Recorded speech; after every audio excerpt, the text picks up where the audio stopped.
Hi there everyone, Life DIY Josie here. Welcome back to my channel. Today is Thrifty Thursday when I do a throwback of one low budget idea every Thursday.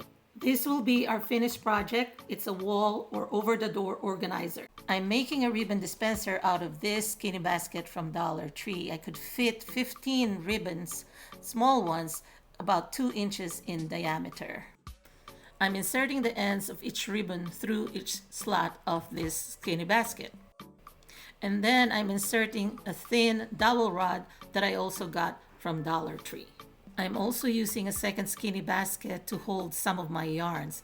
You can use this basket for anything small that can fit inside.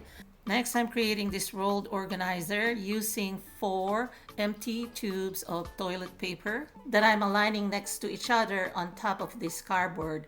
I'm just using this packaging material that I have on hand, and then I'm marking the ends and making sure that I have the right width and length, and then I'm marking it so that I can cut it out to size. Using some leftover contact paper that I also got at Dollar Tree, I'm going to be covering the cutout cardboard piece so that it will be decorative. This will become the bottom part of this organizer. Using some of the leftover contact paper, I'm also covering the 4 empty tubes of toilet paper. I'm marking the width and the length and then cutting 4 equal sizes to wrap around each roll. You can use any decorative paper, leftover gift wrapping paper, even scrapbooking paper, even remnants of wallpaper that you can use to cover the tubes that will match your decor and style.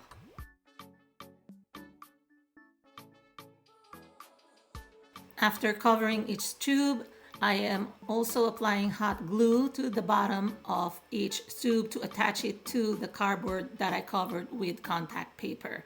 I am aligning them, making sure that the seam doesn't face forward. Then I'm using this Dollar Tree shower caddy that I'm hanging using this adhesive wall hanger, also known as command hook. You can also use an over-the-door hook that I also sell at Dollar Tree. Let's assemble this organizer. First, at the bottom, there are 2 hooks. Use them to hook up each end of this ribbon dispenser. And then the one that's holding the yarn, I'm just going to use it like a pull-out drawer on the second shelf. And then on the first or top shelf, I will be placing the 4 empty tubes of toilet paper that I decorated earlier, and I'll use it to organize my other crafting essentials and tools. So I hope you enjoyed this video, everyone, and I'll see you again next week for another Thrifty Thursday. Bye!